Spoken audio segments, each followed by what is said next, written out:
Well, hey, everybody, my friend Warren Bird has joined me today. We're here. I know if you guys are seeing Warren and William, you're like, these are the guys that all they have is a hammer and everything looks like a nail.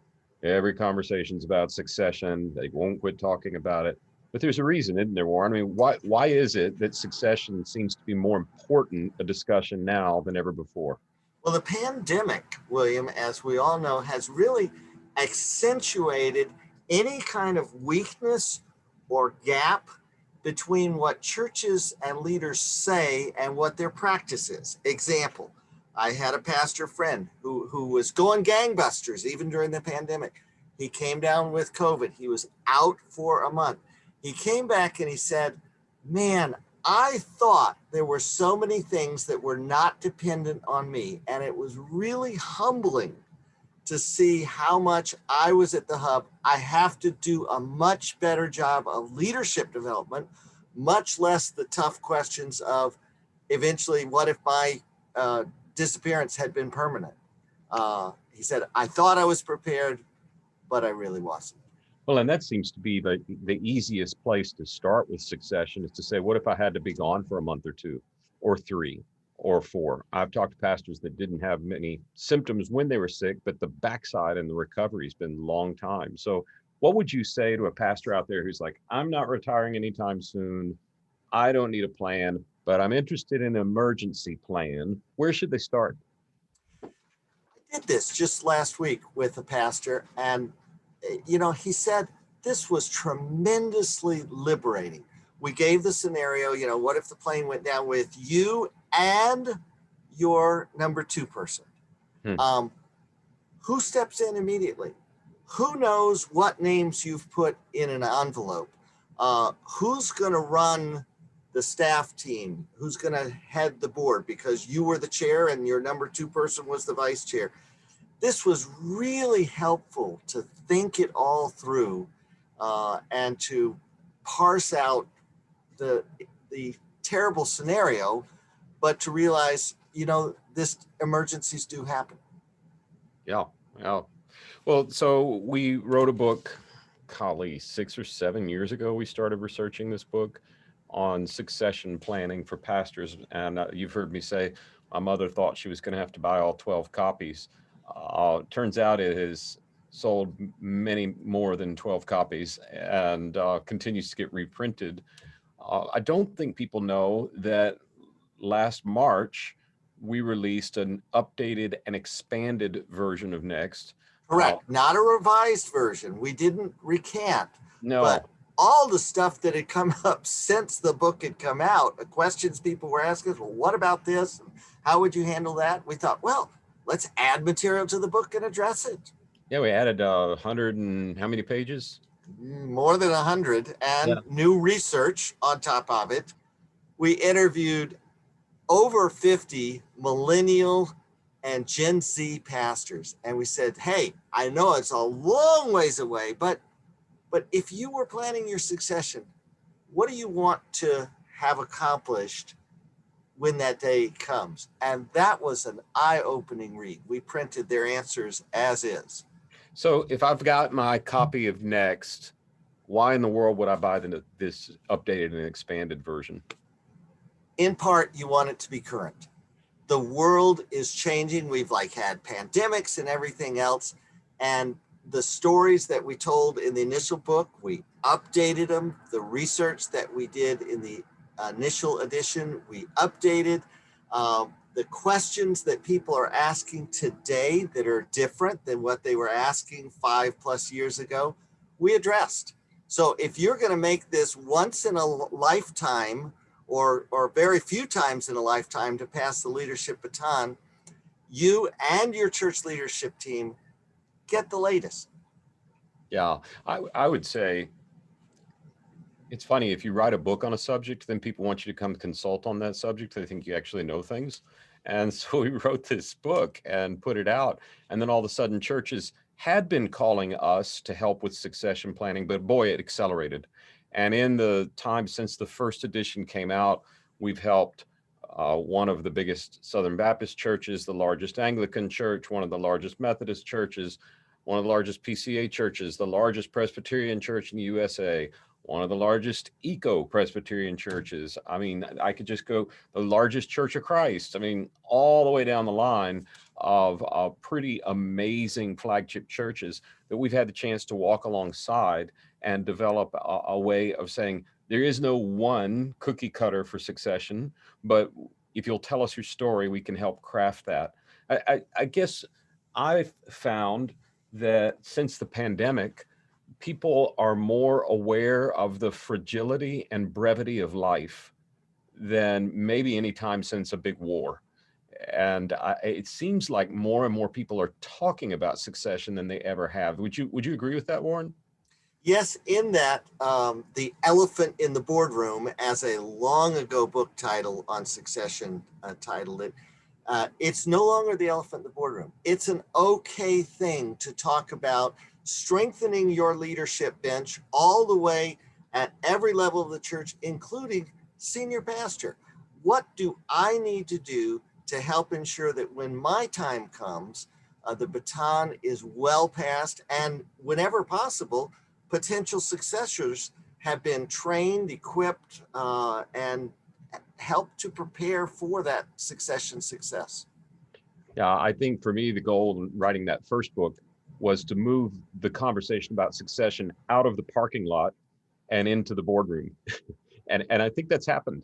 And I think now we've got even more real-time stories. We've learned more. We'll probably put an updated and expanded one out in another 6, 7, 8 years, just because we will have learned even more.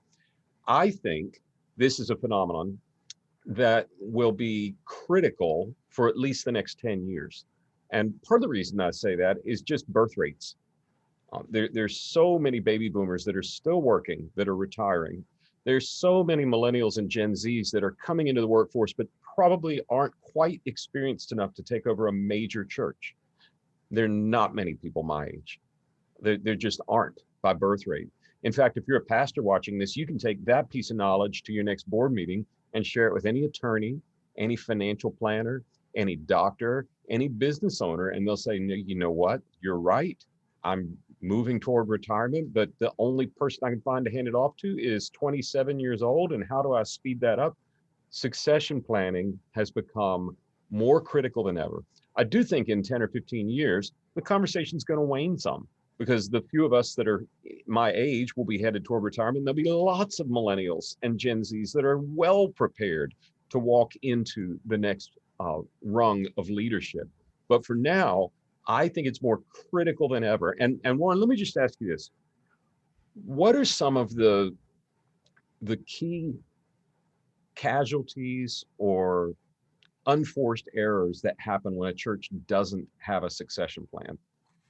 Well, when we researched the original edition of the book, I probably talked to 200 plus pastors, and both the new person and the outgoing. And of the outgoing, which is about half that crowd, the most common response I heard was, "I wish I had started sooner." Now, what did they mean when they said that? Yes, there's their own emotional processing of, imagining that they will no longer be pastor of this particular church. But more important, there were systems they could have put in place.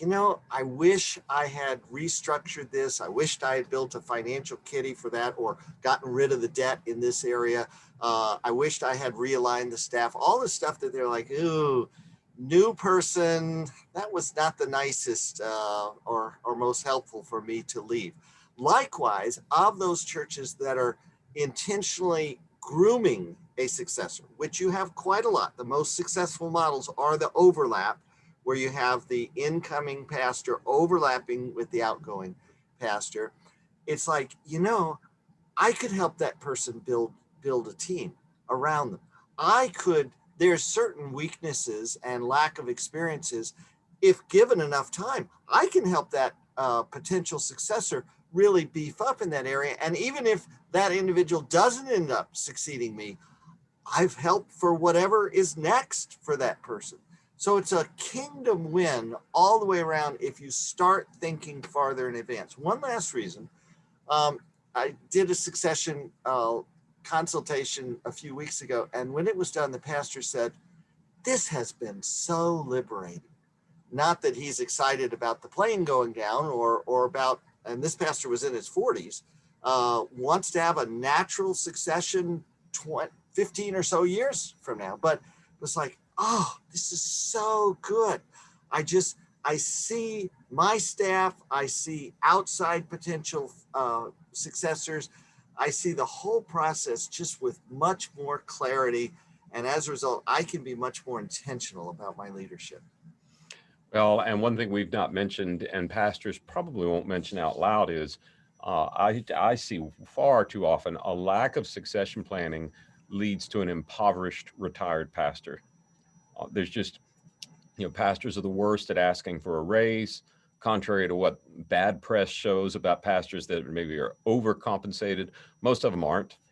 And most of them, if they stay a long time with their church and it grows, the compensation doesn't stay commensurate with the pay. And they get to the end of the road. And particularly in the last 30 years, where the rise of the non-denominational church means that you've got pastors who've not been participating in a pension plan administered by a denomination. You've just got people that frankly can't afford to retire. What do you tell the church that has the 60-year-old pastor who can't afford to retire? Let me go back for a minute. Just last week, I talked with a denominational pastor who said, in his 30s, who said, I haven't had a raise in 6 years, and my staff hasn't had a raise in 6 years. And the board and I are kind of haggling over, the percentage of costs, staffing costs that should go to staff. And so we really haven't been able to work raises into it. And I said to him, play this out. Do you want to stay at this church, God willing, for as long as possible? And he did.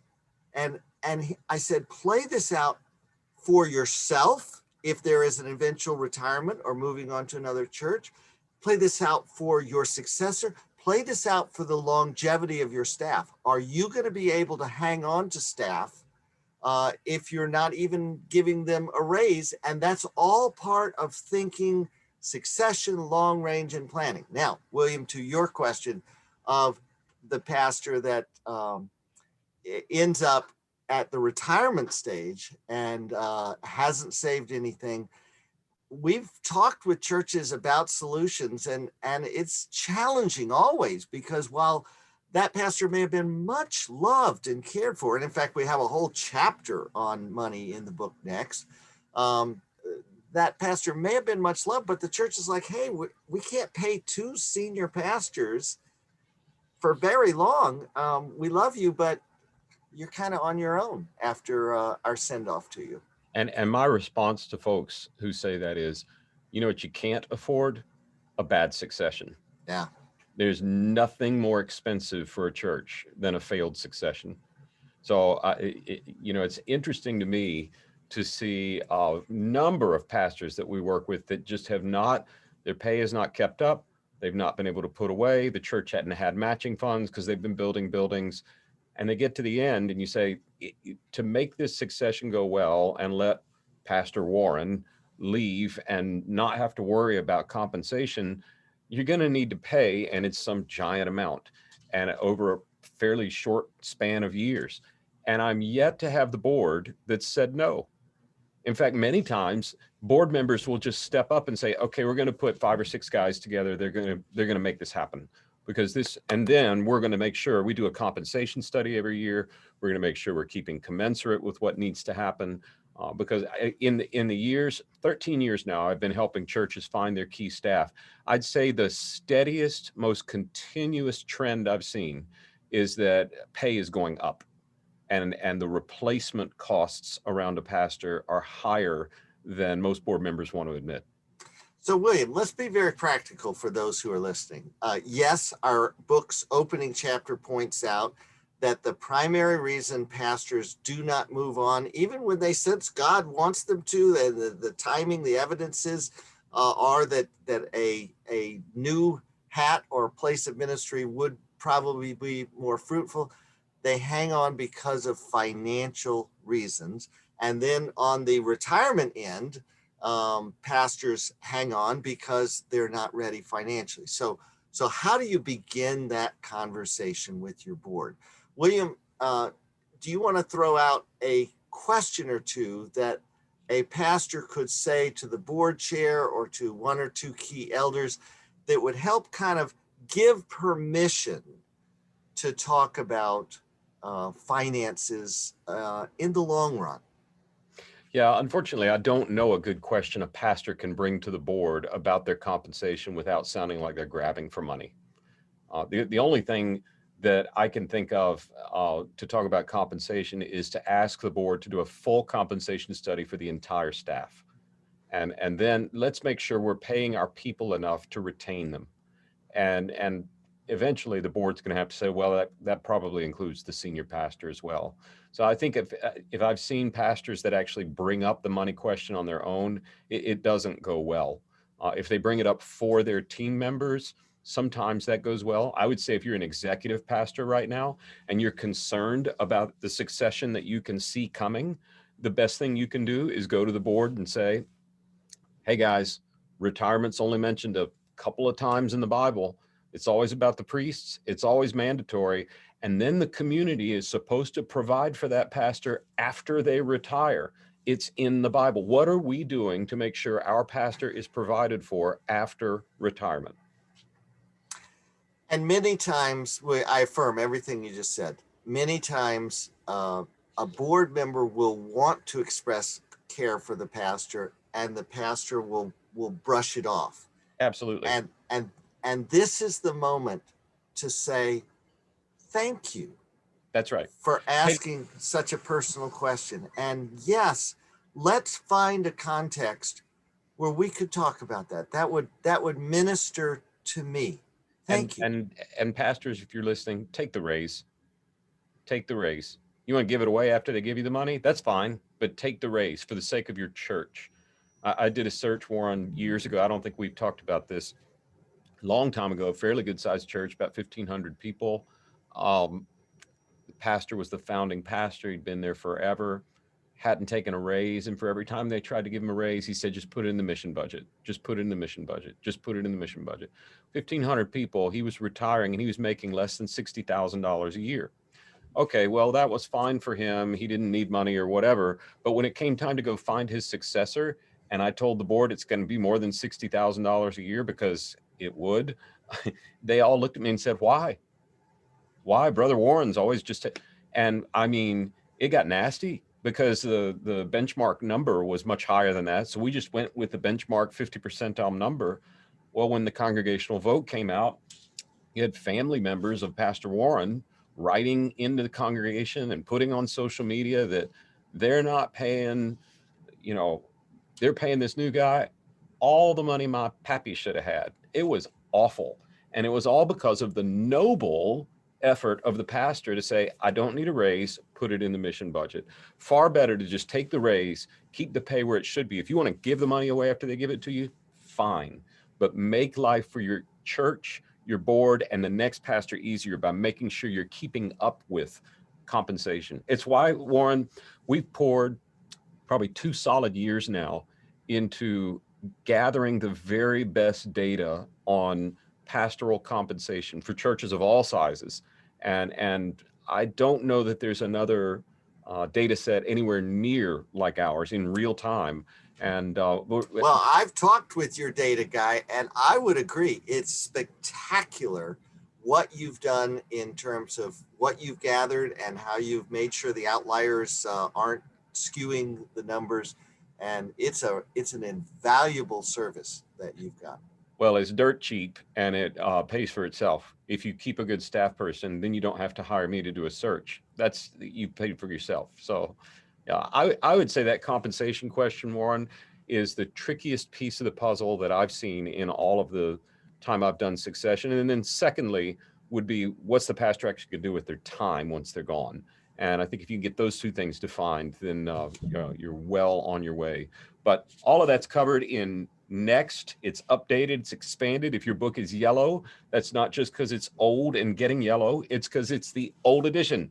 Get the blue edition of Next. It's updated and expanded. Warren, any parting thoughts for listeners today?